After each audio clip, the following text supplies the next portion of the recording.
चलो स्टार्ट करें। Yes. हम जो टॉपिक पढ़ रहे हैं उसका नाम है रेशियो एनालिसिस। आपके बुक में नाम दिया अकाउंटिंग रेशियो। बेसिकली हम क्या कर रहे हैं, रेशियो एनालिसिस कर रहे हैं। इसमें हमने जो पहला वाला रेशियो लिया था वो था लिक्विडिटी रेशियो। Hmm. वो रेशियो जिनकी वजह से हम short term solvency of the business देखते हैं, the ability of the business to pay its short term liabilities वो देखते हैं। और उस लिक्विडिटी रेशियो में हमने दो तरह के रेशियो देखे थे, एक करंट रेशियो, दूसरा और क्विक लिक्विड रेशियो।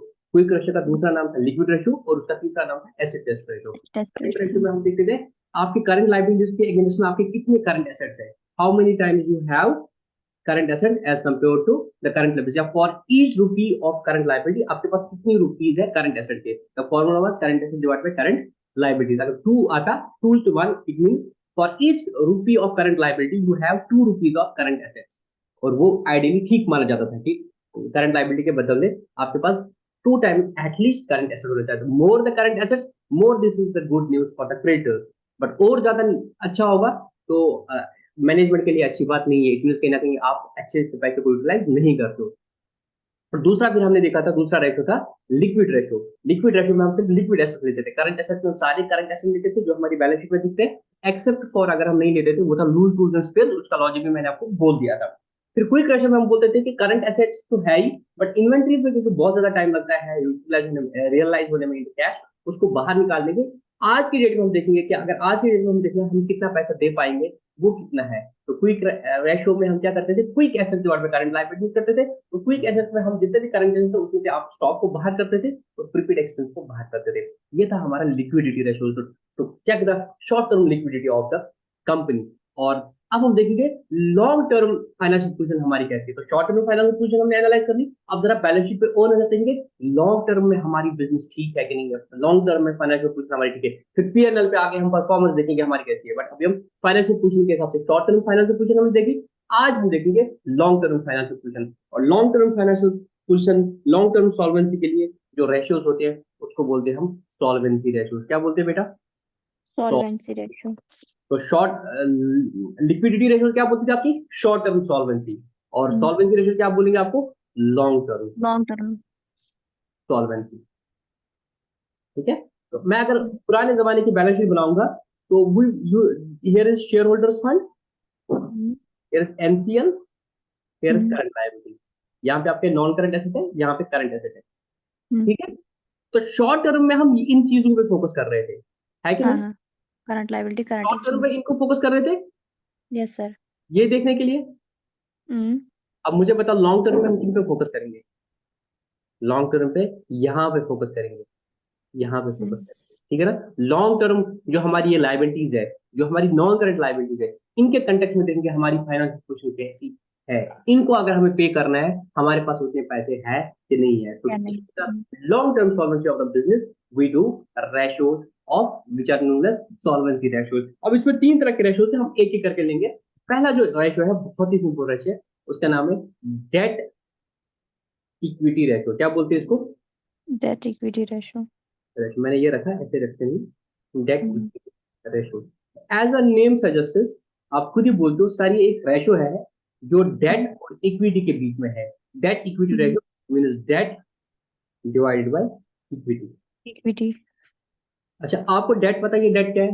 डेट है वो चीज जो आपने, जो आपके पास लाइबिलिटी है, जो आपके पास लाइबिलिटी है आउटसाइडर्स की। और इक्विटी क्या है?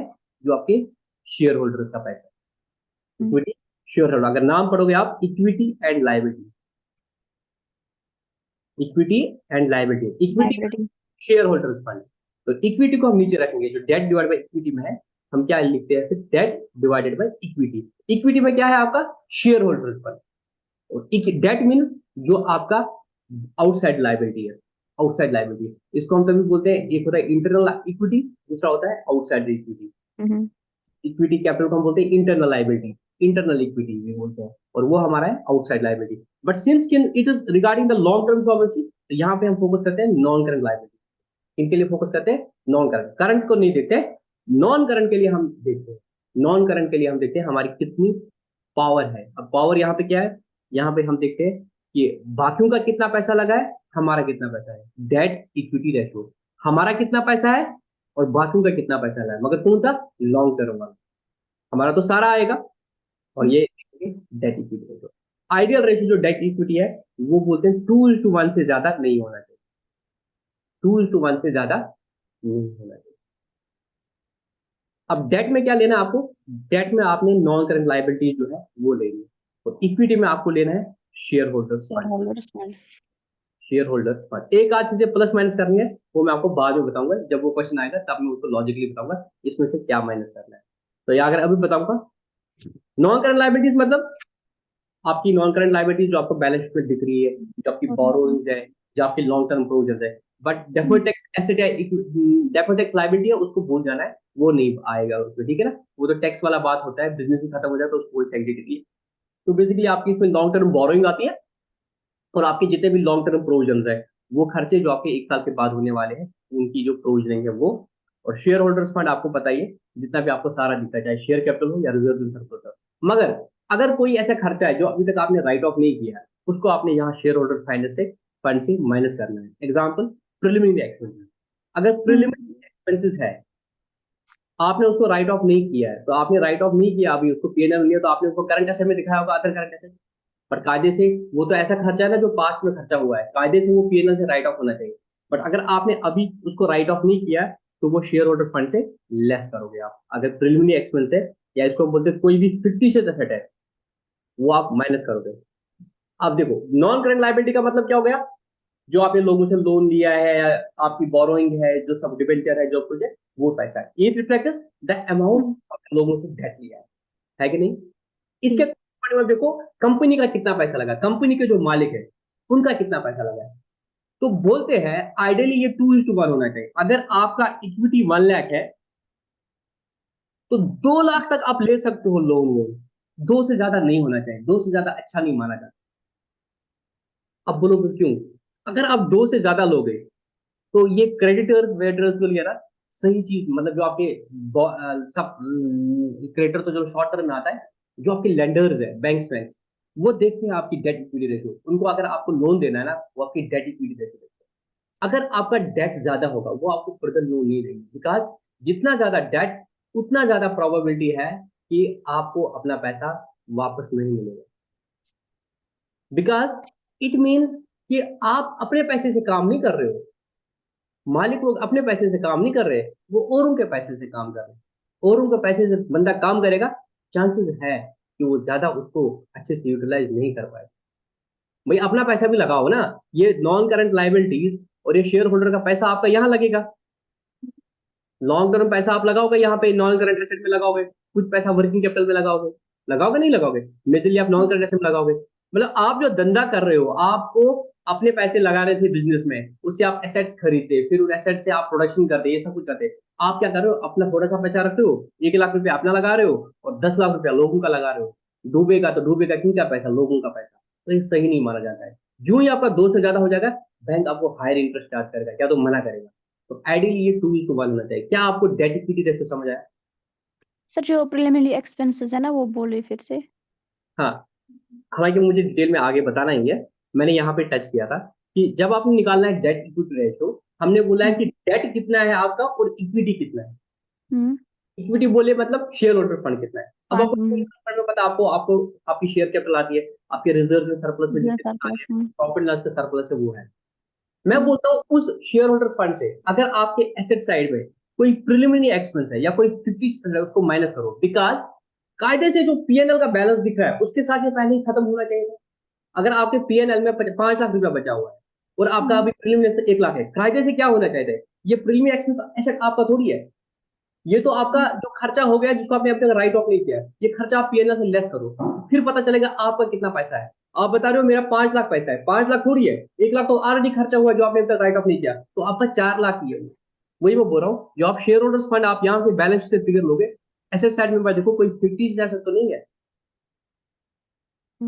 50 एसेट क्या होता है? जो आप एसेट दिखाते हो वो आपकी एसेट नहीं होता है। वो कौन से होते हैं? या तो आपकी प्रीमियम एक्सपेंस है, या तो आपका डेफर्ड रेवेन्यू एक्सपेंचर है। जो रेवेन्यू एक्सपेंचर आपने पिछले साल किया बट अभी पीएनएल में नहीं डाला, वो खर्चा हो गया है ना, वो एसेट कहाँ है? कायदे से हम क्या देखते हैं? इन एसेट्स में आपका कितना पैसा है, लोगों का कितना पैसा है। लोगों का कितना पैसा वो तो आपका आ गया, आपका कितना पैसा? आपका अगर सारा पैसा यहाँ पे दिख रहा है, पर यहाँ पे देखो कोई 50 एसेट तो नहीं है, बिकॉज 50 एसेट आपका प्रॉफिट लॉस लेस होना चाहिए। तो अगर नहीं है तो आप शेयर होल्डर्स फंड से उसको माइनस करोगे, फिर जो फिगर बचेगी वो आप बोलोगे कि आपका इतना पैसा है बिजनेस में। गॉट इट और नॉट? Yes sir. किसी और को कुछ और समझना है कि मैं थोड़ा, मुझे और ज्ञान देना है, इससे थोड़ा सा हटके है बट आपके लिए बहुत जरूरी है। यहाँ तक समझ आया कि अभी भी कंफ्यूजन यस है? सर। ना चलो ना मैं आया थोड़ा समझ। सा एक ज्ञान दे दूं, वो आपको फ्यूचर में कभी हेल्प करेगा। मैं एक क्वेश्चन पूछ देता हूँ आप लोगों से, मुझे बताओ, जो कंपनी होती है, हम्म। हालांकि ये क्वेश्चन मैंने एड्रेस किया होगा जब मैंने आपको डिबेट बताया, कंपनी क्यों लेती है लोन? ये अपना ही पैसा क्यों नहीं लगाती है? सर इनकम टैक्स जो होता है ना हमारा, हाँ। उसके लिए भी कंपनी जो प्रेफर करती है ना, वो हम्म, बोलती है कि अगर फॉर एग्जांपल अगर उसको 20 लाख चाहिए, तो वो बोलती है कि अगर मैं इसमें 120 लाख जो है ना, ये आपने सॉरी 20 लाख बोला, 120 लाख बोला? मैंने बोला 20 लाख, 15 लाख अगर ये डेट लेगी तो 20 लाख अगर ये शेयर होल्डर्स का फंड लेगी। नहीं, आपको 20 लाख चाहिए थे, तो आप हाँ क्या करोगे? 15 लाख डेट, 5 लाख 5 लाख इक्विटी ले रहे हो, इक्विटी। 15 लाख हाँ डेट सर। ले रहे हो। मतलब हाँ आप इसमें अगर रीजन ये देखोगे भी। फाइनेंसिंग आप करोगे 3:1 करोगे। हम्म। 75% आपने डेट लिया, हम्म। 25% आपने इक्विटी लगा लिया। माई क्वेश्चन नाउ इज कि कंपनी क्यों ये लोन लेती है, वो अपना पैसा क्यों नहीं लगाती है? सर ये आज रीजन ये भी हो सकता है कि जो इक्विटी शेयर होल्डर्स होते हैं ना, वो हम्म, नहीं डाइल्यूट करना चाहते हैं अपना कंट्रोल। एक ये रीजन आ गया, नोट कर लेता हूं मैं इसको। आप अपना कंट्रोल डाइल्यूट नहीं करना चाहते, हाँ। आप ओनरशिप को डाइल्यूट नहीं करना चाहते, ठीक? हाँ दूसरा ये है कि जब हमारा टैक्स रेट होता है ना, अगर हमारा टैक्स रेट ज्यादा टैक्स होगा ना। सेविंग ऑन इंटरेस्ट, हाँ। जैसे इस पे आप जितना भी 70% जो है 15 लाख पे, सपोज आपका 10% रेट ऑफ इंटरेस्ट है, ठीक है ना, मैं 8% पकड़ता हूँ, हाँ। हाँ। या पंद्रह हम्म। लाख पे 10% पकड़ता हूँ, 10% कितना हो गया आपका? ये हो गया 1.5 लाख। ये हम्म। 1.5 लाख आप पीएनएल में खर्चा ले सकते हो, और अगर आपका 30% टैक्स है तो आपका 50,000 का टैक्स सेविंग हो जाएगा। कंपनी को टैक्स हम्म। सेविंग कम है। अगर आप अपना पैसा लगाओ तो आपको टैक्स नहीं बचेगा, तो यहाँ से आपको टैक्स भी बचा है। अल्टीमेटली क्या हुआ, आपको 50,000 का टैक्स बच गया, 1.5 लाख में से आपको 50,000 का टैक्स बच गया, तो आपको अल्टीमेट कॉस्ट कितनी पड़ी सारी? आपको अल्टीमेट कॉस्ट 1 लाख ही पड़ी। तो हम्म। आप 1/15 करोगे तो आपकी जो इफेक्ट रेट है वो 7.5% पड़ी। तो आपको सेविंग हुआ कि नहीं हुआ? ये आपको हाँ सस्ते में पड़ रहा है, जी। ये आपको सस्ते में पड़ता है। It is called as tax shield on interest. Interest hmm. की वजह से आपको टैक्स में सेविंग होता है, और आपकी कॉस्ट ऑफ कैपिटल जो है, कॉस्ट ऑफ बोरोइंग है, वो कम होती है। अगर आपको लोन 10% का है, इफेक्टिव आपका जो रेट ऑफ इंटरेस्ट है वो इससे भी कम होता है, बिकॉज 10% आप उनको दे रहे हो ना, बट वहां से आपको टैक्स भी तो बच रहा है। हम जब अपना डिसाइड करते हैं कि मैं अपना किराए के घर पे रहूं कि अपना घर खरीदूं, उसमें मेरे को एक फायदा होता है, जो मैं अपना घर खरीदता हूँ उस पर जो मैं इंटरेस्ट देता हूँ, गवर्नमेंट मुझे उसमें इंटरेस्ट की डिडक्शन देती है 2 लाख तक। तो मैं बोलता हूँ कि यार मैं अगर 2 लाख का इंटरेस्ट पे कर रहा हूँ, लिटरली मैं 2 लाख इंटरेस्ट पे नहीं कर रहा हूँ, मुझे 2 लाख को सेविंग हो रहा है टैक्स का 60,000, मैं 30% स्लैब में आता हूँ, मुझे 30% टैक्स लगता है, तो 60,000 मुझे सेविंग हो रहा है। इफेक्टिव मैं इंटरेस्ट कितना पे कर रहा हूँ? 1,40,000, मैं उसमें फिर डिसीजन लेता हूँ। अगर मेरा इंटरेस्ट 2 लाख बन रहा है तो मैं 2 लाख पे डिसीजन नहीं ले रहा हूँ, मैं देखता हूँ प्रैक्टिकल अपनी लाइफ में कि 2 लाख में मेरा तो इंटरेस्ट का टैक्स सेविंग हो जाएगा ना, तो मेरा अल्टीमेटली कितना जा रहा है? 1,40,000, तो उस पर कैलकुलेशन करता हूँ। तो यहाँ पे जो बिजनेस करते हैं दैट्स टैक्स सेविंग इंटरेस्ट, और उसी से एक और चीज निकलता है, दैट्स कॉल्ड एज लेवरेज। मेरे को आपको ये कंसेप्ट बताना, लेवरेज। हाँ लेवरेज, हाँ। ये आपको आगे काम आ जाएगा लाइफ में। इसको yes sir yes sir. Leveraging करना है, क्या बोलते हैं? Leveraging. Hmm. Have you heard about the word lever कभी? हाँ। कहाँ पे? फुल लेवर ना, क्या ट्रेन मारते हैं क्या? ते हमारा उसको LIVER, लेवर। लेवर, लेवर कभी सुना है? LAVER, लेवर। सर रिमाइंड कर रही हूँ 1 मिनट। ये आपके टॉपिक के लिए रिलेवेंट नहीं था आज के लिए, मैं सीधे बढ़ सकता था, मगर मुझे फिर वो मजा नहीं आता है छोटा सा कंसेप्ट बोल के कुछ ज्ञान देना चाहे ना, कि बाद में विजन थ्रो में पारना हो बात किसी ना, तो याद उनके साथ ग्रुप में ठीक है ना, तो इसके रीति में बहन याद। तो आपने कभी देखा है, विजुअलाइज करो, एक बड़ा पत्थर है, हम्म। आपको उसे उठाना है। हम्म। विजुअलाइज करो, कोई ऐसा मजदूर है तो वो उसको नहीं उठा पाते, वो पता क्या करते हैं? सिर्फ जंबिल्स ना, जंबिल, कोई रॉड होती है आयरन की रॉड, उसको हम्म। उसके नीचे रखते हैं, और उस आयरन रॉड के नीचे छोटा सा कोई पत्थर रखते हैं, और उस पत्थर पे जब आप उसको दबाते हो तो वो बड़ा वाला पत्थर उठ पाता अच्छा सर ने बोला था, नईम सर ने, गाड़ी का है। जैक। गाड़ी का हम्म। जैक। तो आप हाँ हाँ छोटी हाँ। सी चीज को दबा के क्या करो, बड़ी चीज को उठा पाते हो। ऊपर, हाँ, तो इसको करेक्ट। बोलते हैं लेवरेज करना। हुँ, छोटी चीज का सपोर्ट करके आप बड़ा फायदा ले पाओ। तो एडजस्ट टू गेट बेनिफिट, हाँ, ये बोला था सर ने।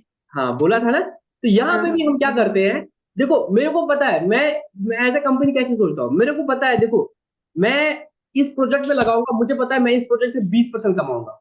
कितना परसेंट कमाऊँगा? मैं 20%। 20% कमाऊँगा। मैं क्या करता हूँ, मेरे को डेट जो है वो 10% पे मिल रहा है। इसमें मुझे टैक्स सेविंग हो रहा है। तो मैं 7.5% ही मेरे पास इफेक्टिव रेट पड़ रहा है।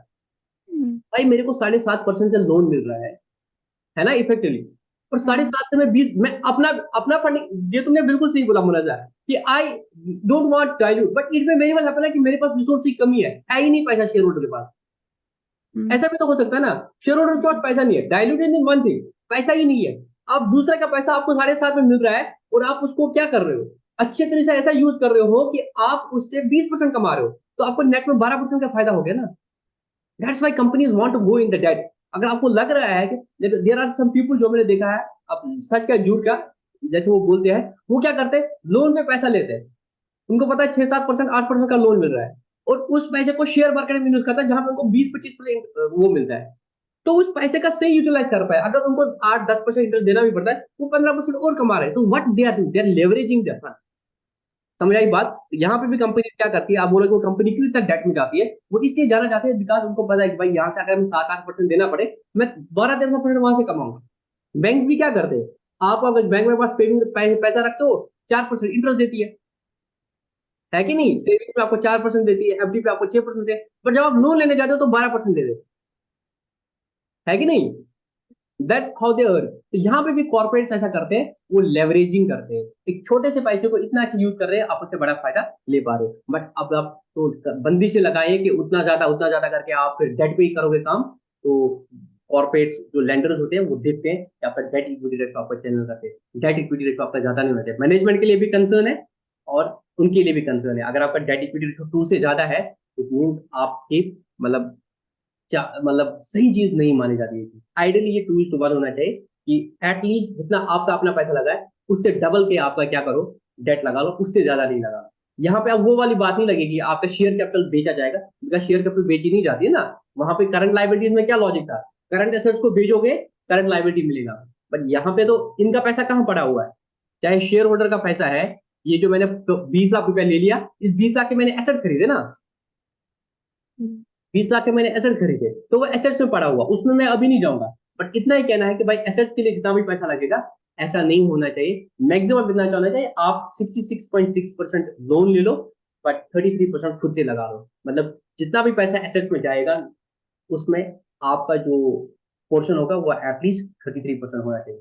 तो आइडियल रेशियो इज 2:1। अब समझ आया आपको थोड़ा थोड़ा? तो हम सर पहले, आपने बोला ना कि अगर शेयर होल्डर्स के पास पैसा नहीं होगा तो वो डेट से लेंगे। मतलब मैंने बोला कि जब कंपनी डिसाइड करेगी, जैसे मैं इंडियन ऑयल में जॉब कर रहा हूँ, ठीक है, हुँ, इंडियन ऑयल को अब क्या करना है, इंडियन ऑयल को एक प्रोजेक्ट लगाना है, हुँ, ठीक है, एक प्रोजेक्ट लगाना है। अब वो डायल्यूट ओनरशिप का मतलब क्या है, नया नया तरीके से रेज करना। आप अपनी इक्विटी भी तो लगा दो ना उस प्रोजेक्ट में। हमने एक प्रोजेक्ट लगाना है, उस प्रोजेक्ट की कॉस्ट है हमारी 50,000 करोड़।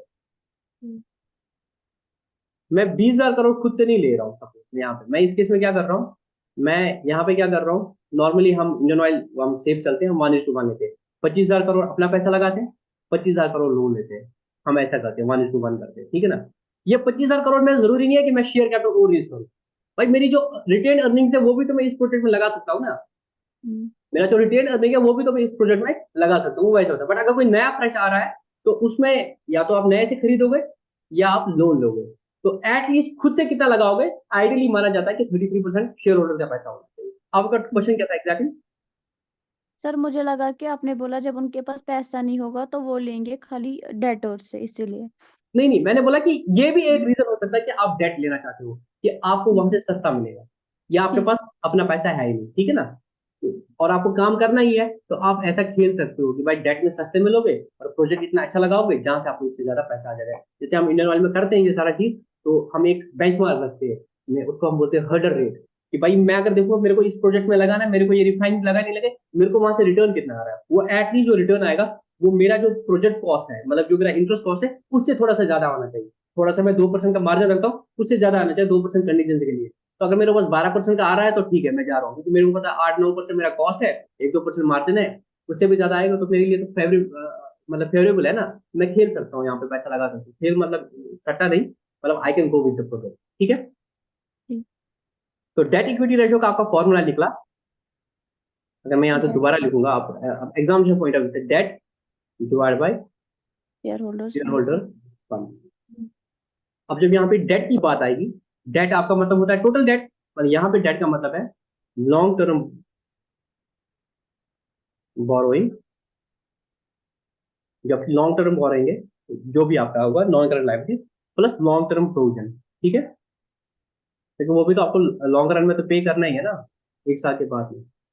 तो एक तरीका है डेट का, long term borrowing plus long term provision. अगर मैं ऐसे दिखाऊंगा तो जो आपका यहाँ पे एनसीएल है उसको आप लोगे, ठीक है। ये आपकी करंट लाइबिलिटीज है, ये नॉन करंट एसेट है, ये करंट एसेट है, ये शेयर होल्डर फंड है, ठीक है।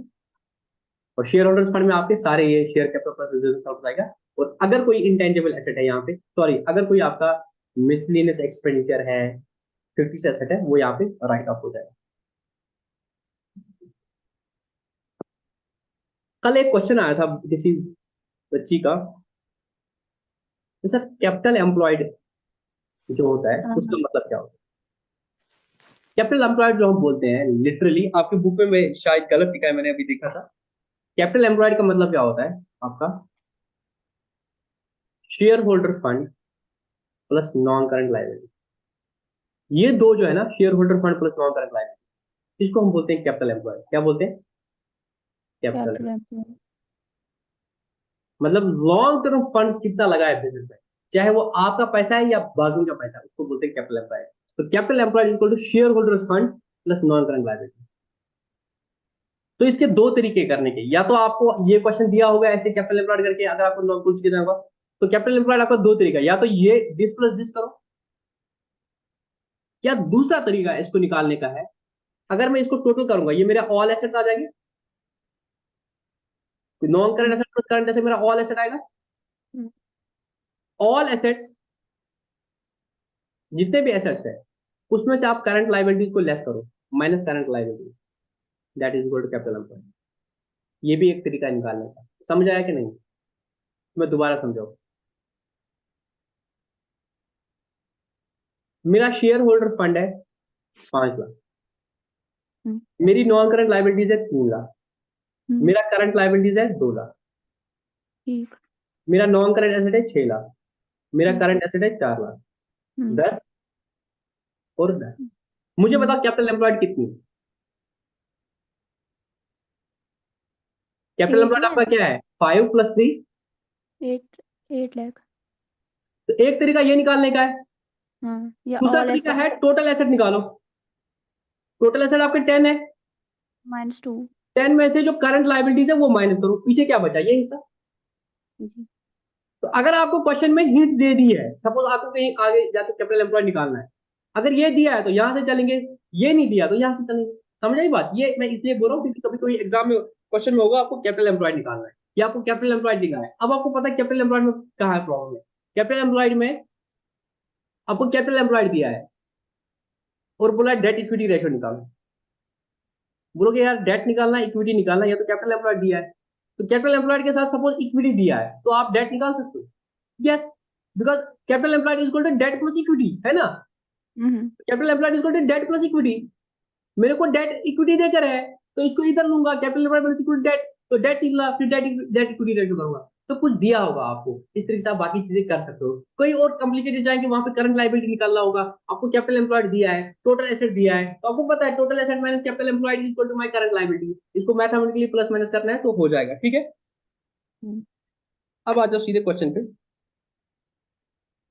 और कुछ होगा तो मैं उसको डिटेल करता हूँ। अच्छा, now now tell me one thing, now tell me one thing again, इस पे आ जाएंगे। अगर आपको आप बोला होगा शेयर होल्डर फंड निकालो और बाकी सारे फिगर निकाल सकते हो, कैसे? हाँ। नॉन करंट एसेट पर current total asset hmm. Minus current liability minus non current liability, ठीक है। हम्म।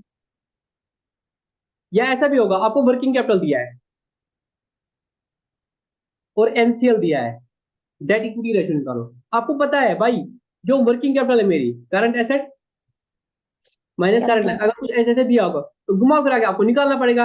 करंट एसेट में करंट कुछ और दिया होगा, फिर ये निकलेगा, उससे फिर ये निकलेगा, ऐसे करके करके आप निकाल सकते हो, ठीक है ना। तो मेरा कहने का मतलब है कि कुछ चीजें आपको हो सकता है कि क्वेश्चन क्वेश्चन में डायरेक्टली नहीं दोगे, बट इनडायरेक्टली कोई हिंट दोगे जिसको आप प्लस माइनस इधर उधर करके आप निकाल सकते हो। वो दो चीजें जो आपको इस क्वेश्चन को करने के लिए चाहिए होंगी। जैसे अभी आ जाओ आप बहुत सिंपल क्वेश्चन लेके। अब यहाँ पे मेरा और आपकी बुक का थोड़ा सा विवाद हो सकता है, बिकॉज आपकी बुक ने ना एक चीज गलत लिखी है जिसको मैं सही नहीं मानता हूँ। मैं भी जस्ट देख रहा था, इसने बोला था, इसमें नहीं, आगे मैंने कहीं देखा था, चलो वो आ जाएगा तो मैं आपको बताता हूँ, वो इसने गलत लिखा है, उससे मैं एग्री नहीं कर रहा हूँ। Anyways, let's come to illustration number 21 जो मेरी बुक में है। Calculation of debt equity ratio, calculate debt equity ratio, ठीक है। तो आपको पता है लॉन्ग टर्म लाइबिलिटी देखना है आपने, और शेयर होल्डर फंड देखना है। इक्विटी शेयर कैपिटल कहाँ पे आ जाएगा? शेयर होल्डर्स फंड में। तो आपको निकालना है debt equity ratio ratio equal to debt debt divided share holders fund. Public debt is equal to share holders fund. अब सबसे पहले बताओ, इक्विटी शेयर कैपिटल कहाँ पे आएगा? शेयर होल्डर्स फंड में। हाँ 5 5 lakh lakh plus general reserve है 1 जनरल लाख। रिजर्व पे आ जाएंगे। हाँ बाकी सब बच्चे भी बताओ। Accumulated profits 50,000। एक्यूमुलेटेड प्रॉफिट भी आ जाएगा। हाँ माइनस होगा ये प्रिलिमिनरी एक्सपेंसेस। डेट, उसके बाद 10% डिबेंचर्स ऊपर आ जाएंगे 1,30,000। उसके बाद ट्रेड पेबल है, ट्रेड पेबल को कुछ नहीं करना है, क्यों ना आएगा? ट्रेड पेबल को कुछ नहीं करेंगे डेट इक्विटी रेशियो में, बिकॉज ट्रेड पेबल इसमें करंट लायबिलिटी। करंट मैं भी लायबिलिटी लॉन्ग है। टर्म के कंटेक्स में देख रहा हूँ, डेट में आपके लॉन्ग टर्म वाले आते हैं। प्रिलिमिनरी एक्सपेंसेस कायदे से मेरा राइट ऑफ होना चाहिए, अगर अभी भी मौजूद है तो इसको मैं यहाँ से लेस करूंगा। कितना है मेरा? 10,000 10,000। आउटपुट सीजीएसटी, आउटपुट एसजीएसटी मेरी करंट लायबिलिटी, उसको मैंने, करंट लायबिलिटी। तो मेरा डेट आ गया 1,30,000 और मेरा क्रेडिट इक्विटी आ गया 5,00,000 शेयर 6 लाख चला गया। 40,000। तो my debt equity ratio is 1,30,000 divided by 6,30,000, that is 0.203 into 1। अब देखो, डेट इक्विटी रेशियो जितना कम होगा उतना आपके लेंडर के लिए अच्छा है। जितना डेट इक्विटी रेशियो कम होगा उतना उस बंदे के लिए अच्छा है जिसने आपको डेट दिया। जितना डेट इक्विटी रेशियो ज्यादा होगा उतना उनके लिए बुरा है। यहाँ पे क्या है, आपके पैसे 640, उनका पैसा 130 लगा है, इसमें उनका पैसा सेफ है ना। तो 130 अगर लगाया उनका, 640 तो आपका भी लगा है ना। Yes sir. बट अगर उल्टा होगा, 640 उनका लगा है, आपका 130 लगा है, तो तो नुकसान किसका ज्यादा है? उनका ज्यादा है, ठीक है। यस। अब एक आपको सीधी बैलेंस शीट दी है, इसको मैं जस्ट रीड कराऊंगा। इलस्ट्रेशन नंबर 22 आपको पूरी बैलेंस शीट दी है, उसमें आपने डेट इक्विटी रेशियो निकालना है। तो डेट इक्विटी रेशियो का फॉर्मूला क्या है? Debt divide by equity. आप डेट कहां पे मिलेगा आपको? नॉन करंट लायबिलिटी में सीधे। नॉन करंट लायबिलिटी में आपका 10% डिबेंचर्स है, बैंक लोन है और एम्प्लॉयज पीएफ है, that is long term provision, वो भी आपका इसमें आ जाएगा नॉन करंट लायबिलिटी में। तो आपका अगर 1,50,000 प्लस 1,00,000 प्लस 50,000 वो आ गया 3,00,000 आपका ये आ जाएगा। अब इक्विटी में क्या आएगा सर? इक्विटी में आपका शेयर कैपिटल आएगा, चाहे वो इक्विटी शेयर कैपिटल है या प्रेफरेंस शेयर कैपिटल है, दोनों आ जाएगा। प्लस आपका कोई रिजर्व है तो वो आ जाएगा, तो वो भी आपका है 3 + 2 + 1, दैट इज योर 6,00,000। तो आपका 6,00,000 आ गया। बट यहाँ पे आपका क्या है, एक प्रिलिमिनरी एक्सपेंस है 50,000, तो वो 50,000 क्या हो जाएगा? माइनस हो जाएगा। एसेट साइड में देखो, आपका प्रिलिमिनरी एक्सपेंस है वो माइनस हो जाएगा, तो आपका 6,00,000 माइनस 50,000 दैट इज 5,50,000। अब आपका डेट इक्विटी रेशियो क्या निकलेगा? 3,00,000 डिवाइड बाई 5,50,000, ठीक है। अच्छा, इलस्ट्रेशन नंबर 23 सिंपल सा क्वेश्चन है। इलस्ट्रेशन नंबर 23 है, मैं पढ़ लेता हूं। Calculate the date equity ratio. आपका टोटल डेट जो है, इसके पास बुक नहीं है कोई दिक्कत नहीं, मैं क्वेश्चन लिख देता हूं। टोटल डेट आपका 2,00,000 है। आपके पास टोटल एसेट जो है 4,00,000 है। योर्स अ क्लास करून मैंडेटरी, तो क्या नहीं होता बस? हाँ, जवाब दियो। हाँ, कोई जवाब ही नहीं आ रहा है। सर मुझे वो उस नंबर पे सब्सक्राइब करके था। तो इस नंबर पे भी मैं ऐड करा लेता हूँ। बाकी सर साहिबा से मेरे करा को ज्वाइन, साहिबा तो उनके से करा ज्वाइन। कह मैंडेटरी और बच्चा दोस्त ऑप्शनल मगर स्टूडेंटन खतर तो टीचरन खतर मैंडेटरी इसमें ये और ये में करने पोस कमाने हाँ नो सर। ठीक नमाज कुछ पढ़ान मैं पढ़ती हूँ। 5 वक्त हाँ बाकी सर मैं पढ़ती हूँ लेकिन 5 नहीं मुकम्मल, जिस दिन स्कूल होती हूँ उस दिन तो नहीं पढ़ पाती हूँ, जिस दिन घर पे होती हूँ उस दिन पढ़ती हूँ। साहिबा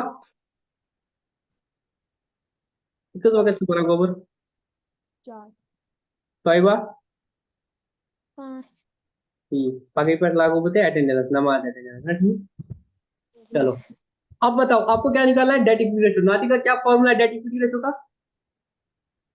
date divide by share holder fund बेटा डेट दिया आपको डेट आपको क्या लेना है लॉन्ग टर्म डेट आपको क्या दिया टोटल डेट तो अगर मैं बैलेंस शीट बनाऊंगा जब आप यहाँ पे अटकोगे ना मैंने आपको कल फॉर्मूला बोला था फॉर्मूला क्या है फॉर्मूला है आप ऐसे बैलेंस शीट बना लो पुराने हिसाब से आप लिख लो आपको क्या क्या दिया है आपको शेयर होल्डर फंड चाहिए आपको नॉन करंट लायबिलिटी चाहिए वो करंट लायबिलिटी चाहिए ये टोटल आपका टोटल आएगा ठीक है ना तो यहाँ पे आपका नॉन करंट एसेट आएगा करंट एसेट आएगा जो जो दिया है वो लिख लो आपको टोटल एसेट दिया है 4 लाख ठीक है बेटा ठीक। सारे बताओ ठीक है यस सर। ये नहीं दिया है टोटल एसेट दिया है और आपको करंट लायबिलिटी दिया है 50,000 हाँ और क्या बोला है टोटल डेट बोला है 2 lakh total equity plus liability 2 lakh नहीं बोला है टोटल डेट बोला है इसने 2 लाख हाँ हाँ मुझे बताओ टोटल डेट आपका क्या है non current liability plus current liability हाँ टोटल डेट अगर मेरा है 2 लाख उसमें से 50,000 करंट लायबिलिटी हो तो नॉन करंट लायबिलिटी कितना होगा मेरा 1,50,000 150,000। अगर ये 4 लाख के टोटल एसेट तो total equity plus liability 4 lakh होगा तो हाँ 1.5 लाख प्लस 50 अगर 2 लाख हो गया तो ये मेरा कितना निकलेगा share holder fund 2 lakh. Share holder fund 2 lakh तो इस तरीके से आपको सारी चीजें आ जाएंगी बट ये आपको रफ में बनाना है ये आपको मेन आंसर में नहीं बनाना ये आपके समझने के लिए अब आपके लिए चीजें आसान हो गई बिकॉज आपको जब था debt divide by share holder fund आपको ना डेट देके था ना शेयर होल्डर फंड देके है ना तो आपने ये बैलेंस शीट बना दी इससे आपको क्या होगा आसान हो गया अब इसको कैसे करेंगे देखो आपको डेट निकालना है और debt here means long term debt ठीक है तो आप लिखोगे डेट इज इक्वल टू जो आपको ऊपर दिया है total date minus current liability तो टोटल डेट आपका 2 लाख है माइनस करंट लायबिलिटी आपका 50,000 कितना आया वो 1,50,000 150 डेट आया अब आपको क्या निकालना है share holder fund share holder fund. तो आप लिखोगे अब उसको कैसे लिखा है ऐसे लिख सकते हो share holder fund plus total debt equal to 4 lakh क्योंकि total asset equal to 4 lakh तो टोटल लायबिलिटीज प्लस वो भी 4 लाख हो गया तो share holder fund equal to 4 lakh minus ये टोटल डेट इधर जाएगा minus total debt equal to 4 lakh minus 2 lakh equal to 2 lakh now आपको अब डेट भी आया इक्विटी भी आया तो debt 1.5 lakh divide by equity 2 lakh that is 0.75 समझ आया कि मैं दोबारा से समझा दूं यस सर। तो मैंने बस मैथमेटिकली इसको ऐसे कर लिया ठीक है ना यस सर। अच्छा एक और क्वेश्चन है हाँ ये जो इलस्ट्रेशन में 24 है ना आप ये मैं दिखाऊंगा क्योंकि आपकी बुक और मेरा आंसर जो है वो डिफरेंट आएगा मैं इससे एग्री नहीं कर रहा हूँ वो इसलिए है ये बोल रहा है कैपिटल एम्प्लॉयड आपकी 5 लाख है क्या बोल रहा है capital employed 5 lakh. Capital employed आपका 5 लाख है। 5 लाख ठीक है और उसके बाद क्या बोल रहा है ये share holders fund 2 fund lakh आपका है। 2 2 lakh lakh. Calculate debt equity ratio अब मैंने आपको बोला था जो कैपिटल एम्प्लॉयड है वो किसके बराबर है non current liabilities plus share holder fund मैंने आपको लॉजिकली दिखाया था रट्टा नहीं लॉजिकली दिखाया था मैंने आपको बोला कैपिटल एम्प्लॉयड का मतलब क्या होता है ये चीज ये होता है मतलब कैपिटल एम्प्लॉयड तो ये total liabilities minus current liabilities करो या total asset minus current liability करो या दिस प्लस दिस करो अब देखो यहाँ पे तो आपका निकालना है डेट इक्विटी रेशियो, तो आपको पता है capital employed is equal to non current liabilities plus share holder fund. Hmm. तो कैपिटल एम्प्लॉयड आपका कितना है, तो आपको नॉन करंट लायबिलिटी निकालना है, तो non current liability is equal to 5 lakh minus share holder fund that is 2 lakh, that is 3 lakh. जी। तो आपका डेट आ गया। हम्म। तो आप इसको आप डेट बोलो या एनसीएल बोलो, ठीक है। हम्म। चलो मैं इसमें यहाँ पे डेट लिखूंगा, और डेट से आपको पता है कि लॉन्ग टर्म डेट की बात हो। डेट आ गया, इक्विटी आपको दिया है, अब निकालो debt equity ratio, debt divide by equity. Debt कितना है आपका, 3 लाख, इक्विटी कितना है, 2 लाख। 1.5:1। अब आप बोलोगे सर बुक में भी तो 1.5:1 था। हाँ। द प्रॉब्लम इज, आप इसमें जो नोट देखोगे ये क्या बोल रहा है, capital employed is equal to equity plus debt. Debt में लिखा बेसिक में short term plus long term, ये गलत है। That means when we say capital employed we mean the long term debt only, not short term debt. अगर short term debt question में दिया होता तो आपका आंसर गलत होता। समझ आई मेरी बात, मैं दोबारा से समझाऊं। Yes sir. आपका बुक वाला गलती क्या कर रहा है, वो बोल रहा है capital employed is equal to equity plus debt. यहां तक तो ठीक था, डेट मीन्स हमारे ध्यान में क्या है, long term date, short term date नहीं, लॉन्ग टर्म डेट। बट ये ब्रैकेट में लिख रहा है short term debt plus long term. Since अब क्वेश्चन में कोई शॉर्ट टर्म नहीं दिया था, इसलिए बोला कि वो सारा लॉन्ग टर्म है। बट इसका ये अप्रोच अलग है, कैपिटल एम्प्लॉयड में लॉन्ग टर्म डेट ही होता है, शॉर्ट टर्म डेट होता ही नहीं, ठीक है। हम्म। अब देखो इसके बाद वाला क्वेश्चन में ये फंस जाएगा, इसके बाद वाला क्वेश्चन भी मैं दिखाता हूँ। Illustration number 25, calculate debt equity ratio. आपको कैपिटल एम्प्लॉयड दिया है 3 लाख, कैपिटल एम्प्लॉयड आपका 3 लाख है, टोटल डेट से 1 लाख, टोटल डेट से आपका 1 lakh, current liabilities 50,000। Current liability से 50,000। देखो मैं कैसे करूंगा इसको, मेरा अगर टोटल डेट है 1 लाख, करंट लायबिलिटीज है 50,000, तो मैं क्या समझूंगा, मेरा जो लॉन्ग टर्म डेट है वो कितना है, वो 50,000 है। हाँ। मैं इसको ऐसे समझूंगा, सबको समझ आया क्यों। Total debt is equal to current liabilities plus non current liability. Hmm. तो मेरे को नॉन करंट लायबिलिटी चाहिए, वो मुझे निकला 50,000, तो my debt is 50,000। Now I want to know the share holder fund. Share holder fund कितना है मेरा, capital employed minus share holder fund equal to मेरा लॉन्ग टर्म डेट, है ना, क्योंकि मेरा capital employed is equal to long term debt plus share holder fund. ऐसे देखो, मेरा जो कैपिटल एम्प्लॉयड है वो किसके बराबर होता है, share holder fund plus long term date. अब क्या क्या दिया है मेरे को कैपिटल एम्प्लॉयड दिया 3 lakh, equal to share holder fund मुझे निकालना है, और लॉन्ग टर्म डेट मैंने ऊपर से निकाला 50,000।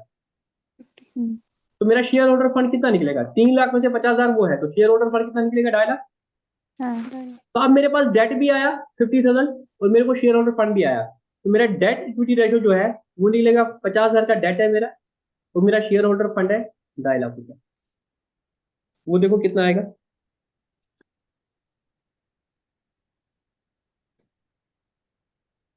कितना है, 50,000, डिवाइड बाय 2,50,000, 0.2:1।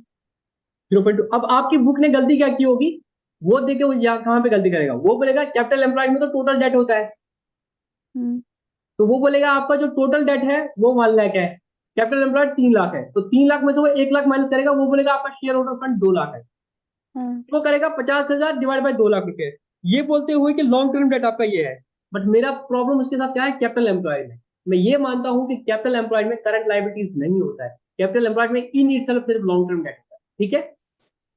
इस पे अगर चाहो तो ये जो आपकी बुक पे इलस्ट्रेशन 25 जिसके पास भी है उधर ये नोट करो, बिकॉज अगली बार भूल जाओगे इसको, जो मैंने कहानी बोली थी ये इसने गलत लिखा था। तो capital employed is equal to equity plus long term debt on, तो इस हिसाब से ये सारा आंसर वहां पे लिखो, अगली बार भूल जाओगे, और इधर थोड़ा स्टार मार्क भी डाल दो।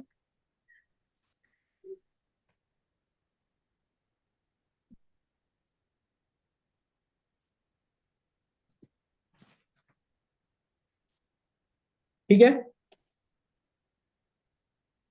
जब हो जाएगा मुझे बता देना, इस सर आया समझ। ठीक है। चलो इलस्ट्रेशन नंबर 26 आपको आएगा, कोई मुश्किल बात नहीं है। इलस्ट्रेशन नंबर 27 पे आ जाओ, आपको बैलेंस शीट दी के है और आपको ये बना है, तो ये भी बहुत आसान है, कुछ मुश्किल है नहीं। डेट इक्विटी रेशियो निकालना है तो डेट आपका यहाँ से मिल जाएगा, नॉन करंट लायबिलिटी से पूरी 6 lakh plus gratuity to employees आपका नॉन करंट लायबिलिटी से 8 लाख, और आपका शेयर होल्डर फंड भी दिया है 6,40,000, तो ये आपको आ जाएगा, कोई इशू नहीं है। अब कुछ इलिस्ट्रेशन दिया है, इलिस्ट्रेशन 28, आपको बोलना है इससे डेट इक्विटी रेशियो में क्या फर्क आएगा। चलो ये मैं पूछ लूंगा आपको, आपका डेट इक्विटी रेशियो सपोज 2:1 है, ठीक है, इलिस्ट्रेशन नंबर 28 है मेरी बुक में, आपका डेट इक्विटी जो है वो 2:1 है, ठीक है, मतलब debt is twice the equity, तो आप इसको लिख भी सकते हो, सपोज डेट आपका 2 लाख है, इक्विटी आपका 1 लाख है। Purchase of fixed asset on credit of 2 months, आपने अगर फिक्स्ड एसेट परचेज किए, अगर आपने फिक्स्ड एसेट परचेज किए 2 लाख के, सपोज 2 मंथ के क्रेडिट पे, उससे क्या फर्क पड़ेगा आपको? क्या इससे डेट में कोई चेंज आया? क्या ये इससे कौन सा शेयर होल्डर फंड में कोई चीज है? आपको पहले ये चीज देखनी है, जब कोई भी चीज देखोगे आपने देखना है इससे आपका डेट में फर्क आया, इससे आपका शेयर होल्डर फंड में फर्क आया, तो डेट मतलब यहां से कौन सा है? लॉन्ग टर्म डेट, ठीक है। हम्म, अब देखो, अगर आपने एसेट खरीदा, फिक्स्ड एसेट खरीदा, बट वो आपने दो दो महीने के उधार पे खरीदा, तो आपको क्या नहीं बढ़ेगा? एक आपको फिक्स्ड एसेट बढ़ेगा और आपको करंट लायबिलिटी बढ़ेगा, 2 महीने में जो हाँ खरीदा वो करंट लायबिलिटी है, तो क्या आपका नॉन करंट लायबिलिटी बढ़ा? नो। ना क्या आपका शेयर होल्डर फंड बढ़ा? ना नो। तो इस पे क्या आ जाएगा? No change. ना समझ आई बात? सर यस नहीं सर आपका न्यूमिनेटर बढ़ रहा है ना आपका नहीं डिनोमिनेटर बढ़ रहा है, जब कुछ भी नहीं होगा तो कोई चेंज नहीं होगा। अगर न्यूमिनेटर बढ़ेगा डिनोमिनेटर नहीं बढ़ेगा तो क्या होगा? न्यूमिनेटर बढ़ेगा तो रेशियो बढ़ेगी, अगर डिनोमिनेटर बढ़ेगा रेशियो घटेगी, सिंपल सी बात है। अगर दोनों बढ़ेंगे तो P/Q करके निकालना पड़ेगा क्या हो जाएगा, ठीक है। ठीक purchase of fixed asset on a long term deferred payment basis, अब आपने क्या किया है? फिक्स्ड एसेट परचेज कर दिया, फिक्स्ड एसेट परचेज परचेज किया किया, अब क्या होगा? वो लॉन्ग टर्म बेस पे परचेज कर दिया, मतलब आपको जो लायबिलिटी है वो 1 वो साल के बढ़ बाद, गई अब क्या होगा? न्यूमिनेटर बढ़ गया, हाँ डिनोमिनेटर डिनोमिनेटर वैसे में तो कोई फर्क नहीं पड़ा, हाँ ना क्या शेयर होल्डर फंड पड़ा नहीं, शेयर होल्डर फंड तो एसेट में मत जाओ, शेयर होल्डर, आपको यही 2 चीजें देखनी है, आपको देखना है डेट, आपने देखना है share holder fund, share holder fund में कोई चीज नहीं आया, डेट क्या होगा? यहाँ पे डेट आपका बढ़ गया, जब आपका न्यूमिनेटर बढ़ेगा तो अल्टीमेट रेशियो क्या हो जाएगी? बढ़ जाएगी, तो इस केस में आपका डेट इक्विटी रेशियो जो है वो बढ़ेगा, ठीक है। अब तीसरा चीज देखो, issue of new shares for cash, अपने शेयर इश्यू कर दिए कैश में, डेट बढ़ा, न्यूमिनेटर बढ़ा नहीं, नो सर डिनोमिनेटर बढ़ा, भाई शेयर जब आपने इश्यू कर दिए कैश में तो शेयर कैपिटल बढ़ेगी, बढ़ेगी account debit to share capital, balance sheet में जब आपने इक्विटी शेयर्स इशू किए फॉर कैश तो क्या बढ़ा? एक आपका कैश बढ़ा और आपका शेयर होल्डर फंड बढ़ा, डेट नहीं बढ़ा ना, ना तो न्यूमिनेटर नहीं बढ़ा, डिनोमिनेटर बढ़ा, तो रेशियो क्या हो जाएगी? रेशियो डिक्रीज हो जाएगी, रेशियो कम हो जाएगी ना। आप हाँ सपोज आपने शेयर 1 लाख के इशू किए, अब क्या होगा? 2 lakh divide by 2 lakh, ratio 1:1 हो जाएगी, जो 2:1 थी वो 1:1 हो जाएगी, तो रेशियो डिक्रीज होगी। ऐसे आप एग्जाम्पल देके समझना पड़ेगा, ये समझ आया कि मैं दोबारा से समझा? आया समझ नाटिका बेटा आपको समझ आया? यस सर अगर आपने इक्विटी शेयर्स इश्यू कर दिए फॉर कैश, अब आपको देखना है डेट इक्विटी रेशियो में क्या फर्क पड़ेगा। देखो डेट में तो कुछ नहीं हो गया, आपने शेयर्स इश्यू किया, क्या बढ़ा? आपका कैश बढ़ा, एसेट बढ़ा, आपको शेयर कैपिटल बढ़ा। डेट इक्विटी में क्या बढ़ा? सर इक्विटी बढ़ा, इक्विटी डिनोमिनेटर में है, डिनोमिनेटर बढ़ेगा तो रेशियो डिक्रीज हो जाएगी। समझ आई बात? Issue of bonus shares, bonus share का मतलब क्या होता है? Have you ever heard about this term bonus? Bonus share के बारे में कभी पढ़ा है? यस और नो, टाइम जाया नहीं करना है। Ever heard bonus about this term bonus share? हाँ, बोनस खाली सुना था बोनस क्या बोनस है? एडिशनल कुछ देते हैं ना एम्प्लॉयज को एम्प्लॉइज को नॉर्मली सर हमने सुना है ये कोई पोस्ट होते बना, मैं तो नहीं दिवाली पे हाँ ना कैडबरी चॉकलेट की तो ड्राइव करूँ, सीधा तुम होलसेल सुन परचेस करो तो मैंने 5 टाइप का। एनीवेज, बोनस आपने सुना है कि सर बोनस एम्प्लॉय को एक तो सैलरी मिलती है साल में और उसके बाद कुछ बोनस मिलता है, तो bonus is something which is given additional, ठीक है। अब बोनस शेयर क्या होता है? सर बोनस शेयर क्या होता है? कंपनी कभी कभी क्या करती है, शेयर होल्डर्स को, जो एग्जिस्टिंग शेयर होल्डर है उनको फ्री में शेयर देते हैं, issue of free share to existing share holder, इसको आप अपने डायरी पे नोट करना चाहो तो नोट करते हैं, issue of free shares to existing share holder called bonus issue.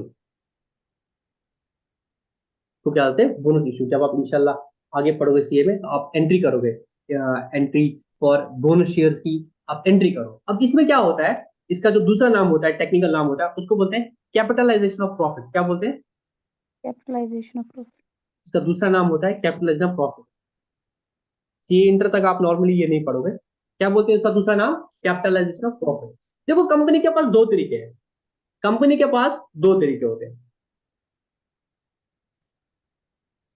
देखो आपका यहाँ पे शेयर शेयर कैपिटल है, हाँ।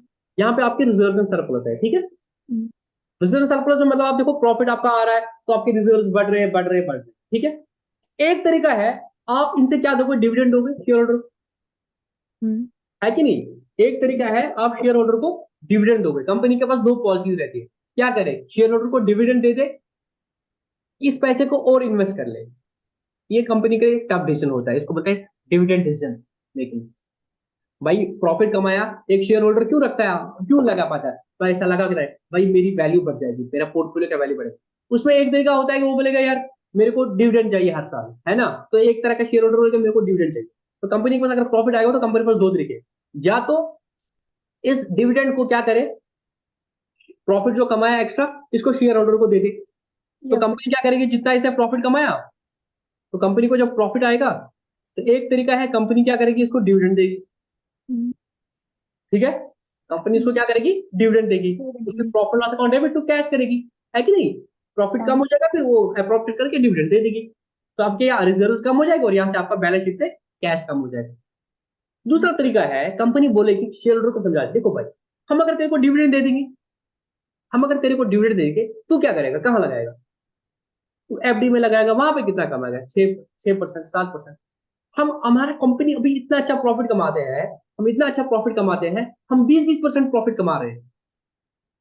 तो कंपनी डिसाइड करती है वो शेयर होल्डर को समझे को अगर हम डिविडेंड देंगे तो आप इसको बाहर में ज्यादा पैसा नहीं कमा सकते हो, हम इतना अच्छा प्रॉफिट कमा रहे हैं, हम 15% 20% अभी प्रॉफिट कमा रहे हैं, क्यों ना ये पैसा हम अभी बिजनेस में रखें, हम इसको और इन्वेस्ट करेंगे बिजनेस में, और एसेट्स खरीदेंगे, किसी और प्रोजेक्ट में लगा देंगे, ऐसा और प्रोजेक्ट लगाएंगे, अपनी मार्केट बढ़ा देंगे, हम आपको ज्यादा पैसा कमा के दे देंगे। इसको बोलते हैं फ्लफिंग बैक ऑफ प्रॉफिट। क्या बोलते हैं?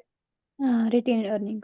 Fluffing back of profits. You retain the earnings. You are not giving them in the dividend form or dividend. You are retaining them in the business and are earning more money from that.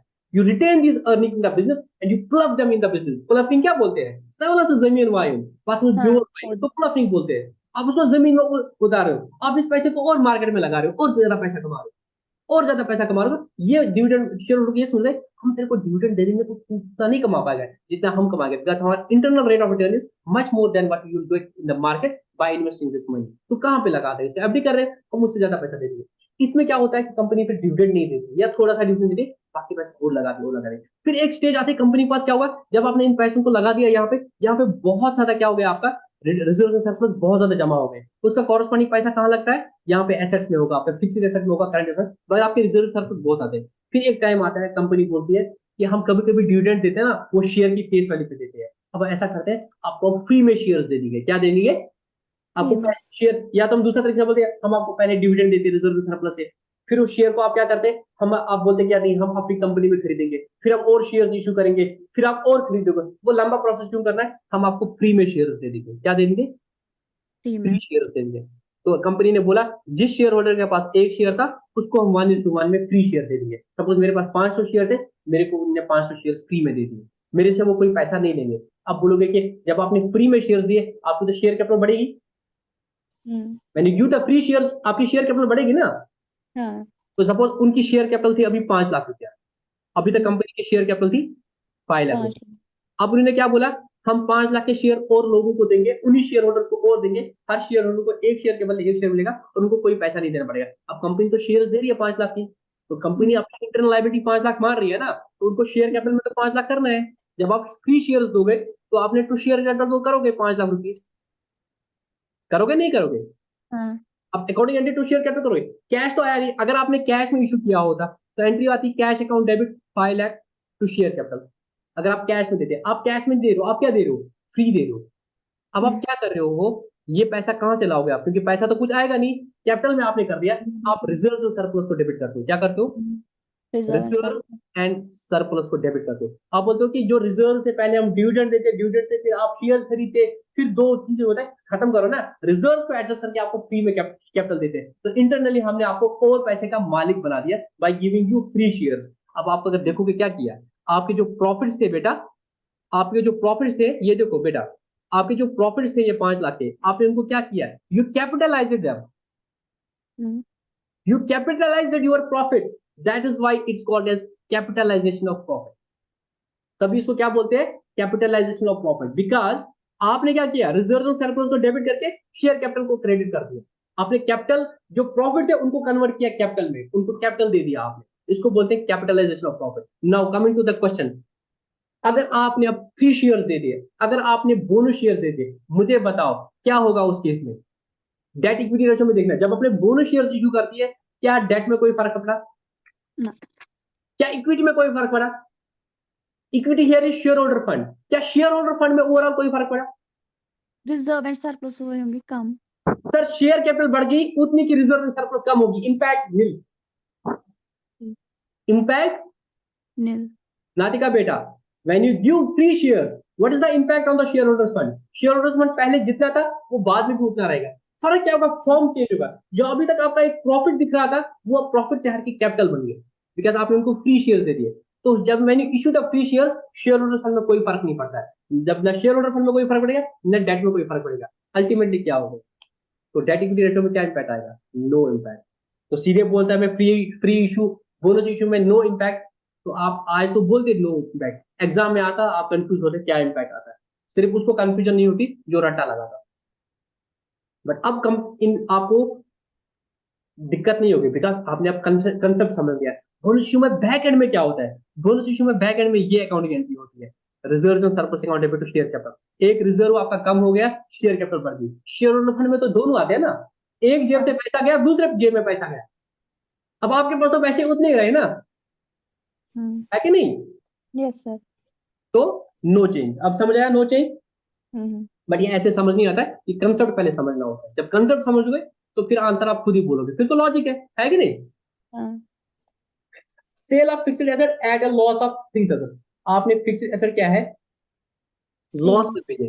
जब आप loss में भेजोगे asset को तो आपका share holder fund क्या होगा, कम होगा, कम हो गया। सरप्लस आपका कम होगा। जब लॉस से आपका प्रॉफिट कम हो जाएगा, शेयर होल्डर फंड कम हो जाएगा, डेट में कोई फर्क नहीं पड़ेगा, तो आप क्या होगा, डिनोमिनेटर जो है वो कम हो गया, न्यूमरेटर जो है वो बढ़ गया। न्यूमरेटर सेम रहा, डिनोमिनेटर कम हो गया, तो अल्टीमेटली न्यूमरेटर बढ़ गया, तो उसमें क्या हो जाएगा, आपका इंक्रीज हो जाएगा। This is all for today. अब आपके अकाउंटेंसी वो बिजनेस की क्लास में फिर लेट हो जाएगा, आपके लिए जितनी इलस्ट्रेशन हो सकी उतना आराम से करना, कोई टेंशन की बात नहीं है, रिलैक्स होके कर देना। कल इंशाल्लाह मैं चाहूंगा कि कल हम दोनों जो इसके बचे हैं दो, और एक total assets to debt ratio and another is property ratio, दोनों आसान है। तो थोड़ा आप एसेट्स के कंटेक्स्ट में देखेंगे मेरा कितना पैसा लगा है एसेट्स में, डेट वालों का कितना पैसा लगा है, उस एंगल से देखने की कोशिश करेंगे, तो फिर हमारे जो सॉल्वेंसी रेशियो है वो कंप्लीट हो जाएंगे। देन इंशाल्लाह फिर मंडे से हम आ जाएंगे परफॉर्मेंस रेशियोज पे आप आ जाएंगे, ठीक है। सर किसी और क्वेश्चन नंबर 3 दिखाइए कैसे करना है। क्वेश्चन नंबर 3 इन पर मुझे लगता है कल हम पहले डिस्कस कर दिए थे क्वेश्चन नंबर 3 को, शायद से मुझे ऐसा लग रहा है, नातिक इसका भी यही क्वेश्चन था, मुनजा का भी एग्जैक्टली यही क्वेश्चन था। आपको शायद रेशियो गलत आई होगी, आपको कितनी Yes, रेशियो आई थी इसमें, सर इसमें ज्यादा आ रहा है।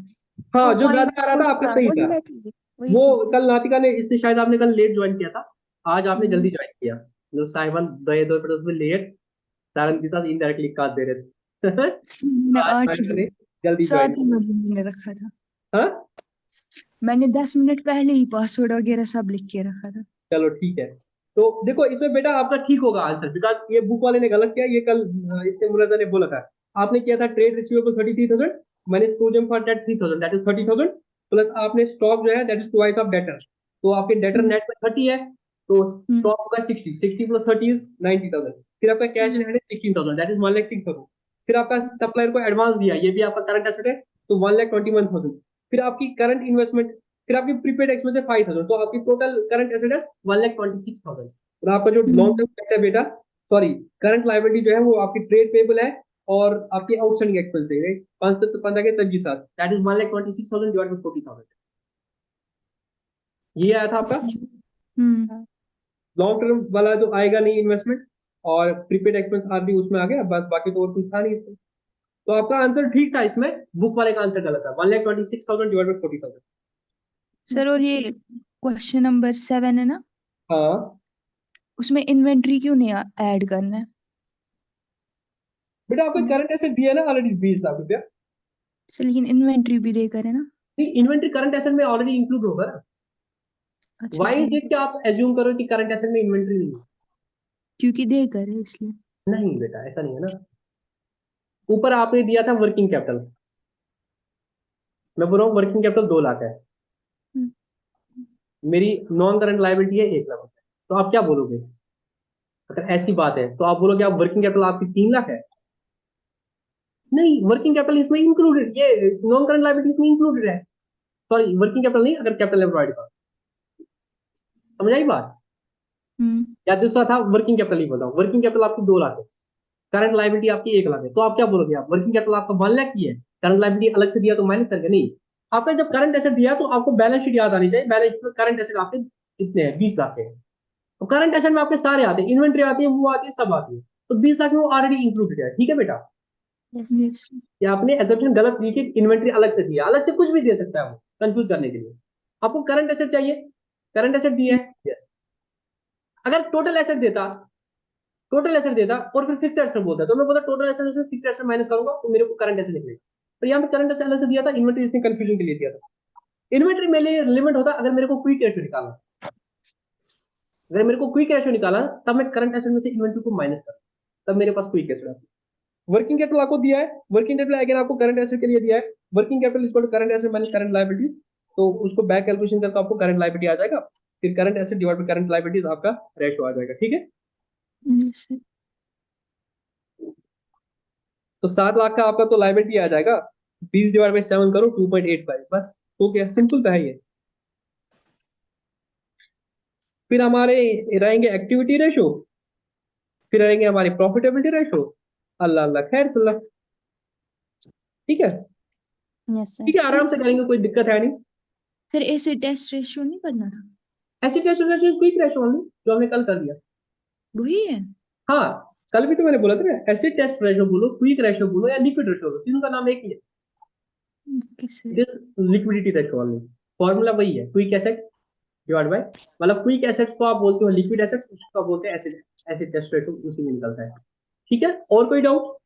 No sir. चलो ग्रुप में डाल देना और बिजनेस क्लास स्टार्ट कर लेना, ठीक है ना। ठीक। चलो, गुड नाइट, अल्लाह। अल्लाह।